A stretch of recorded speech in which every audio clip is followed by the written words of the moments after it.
bersama saya Indah Guswati.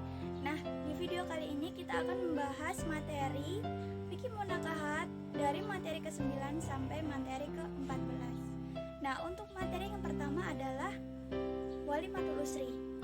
Nah, walimatul usri atau yang sering kita dengar dengan resepsi pernikahan atau perjamuan pernikahan, bukan tidak mungkin di dalam perjamuan makan itu kita berikhtilat dengan yang bukan mahramnya dan berkumpul menjadi satu.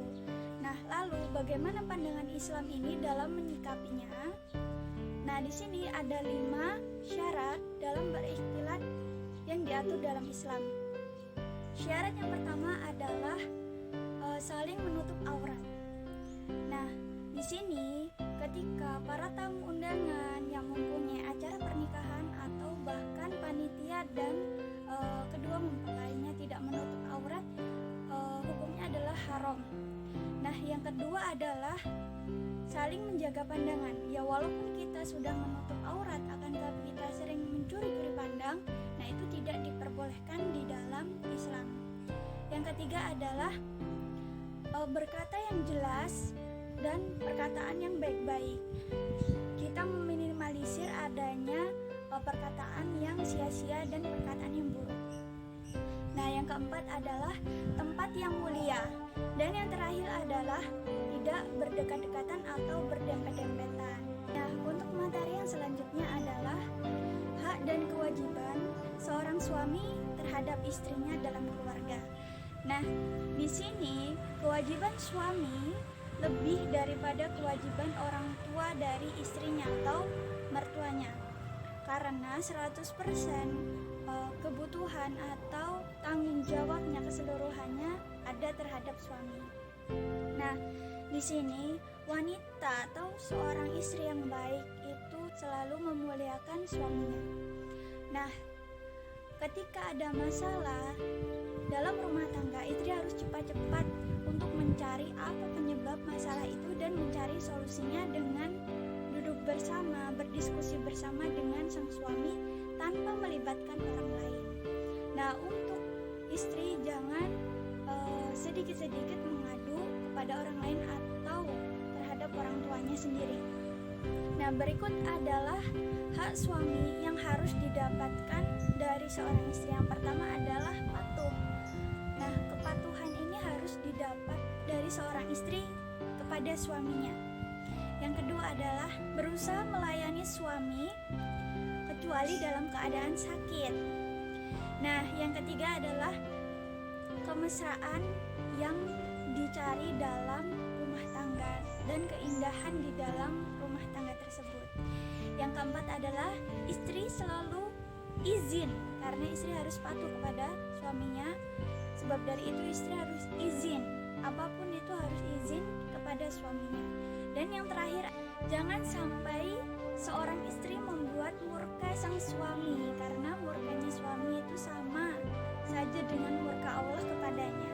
Nah, lalu materi yang selanjutnya adalah hak dan kewajiban istri terhadap suaminya di dalam keluarga. Nah, untuk yang pertama adalah jelas istri harus taat kepada suaminya. Nah, yang kedua, istri tidak boleh berkata kasar atau berbuat kasar terhadap suaminya.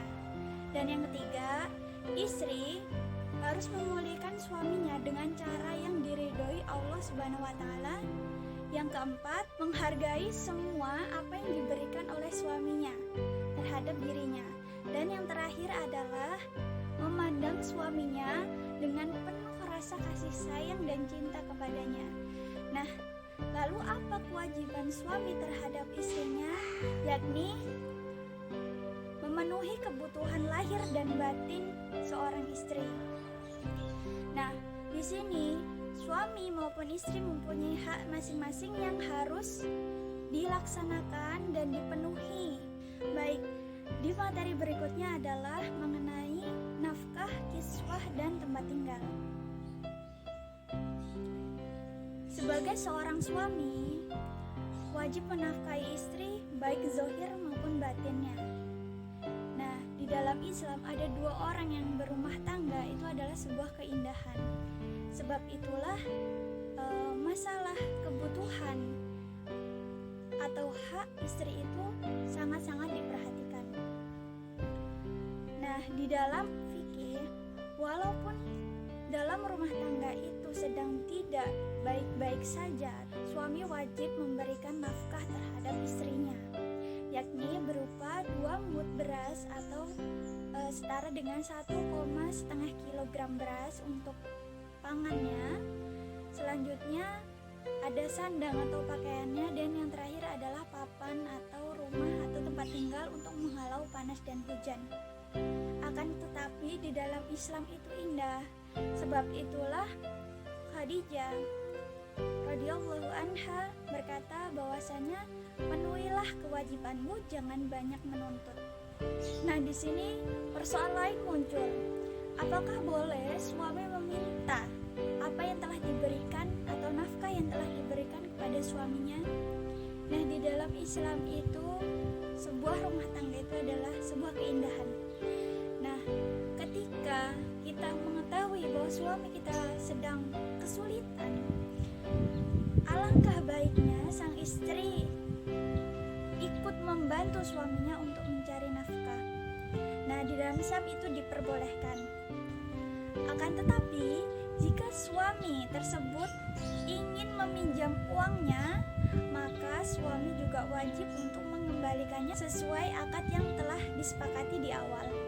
Untuk materi selanjutnya adalah kedudukan harta dalam pernikahan. Di sini ada 3 perpindahan harta dari orang tua ke anaknya. Yang pertama adalah hibah. Hibah adalah harta yang diberikan dari orang tua kepada anaknya sebagai hadiah atau ketika orang tua masih dalam keadaan hidup. Kedua adalah harta wasiat, yakni harta yang diberikan kepada anak ketika orang tua masih hidup dan diamalkan ketika orang tua sudah meninggal. Yang ketiga adalah harta warisan. Nah, harta warisan ini harus dibagi secara adil seperti yang sudah disyariatkan dalam agama Islam. Untuk materi yang terakhir adalah hukum menikahi wanita pezina. Nah, bagaimana Islam menanggapi hal seperti ini? Baik, dalam Islam menikahi wanita yang dahulu seorang pezina itu adalah mulia. Akan tetapi dengan syarat wanita tersebut telah bertaubat. Nah, maka wanita itu sama seperti tidak melakukan hal tersebut.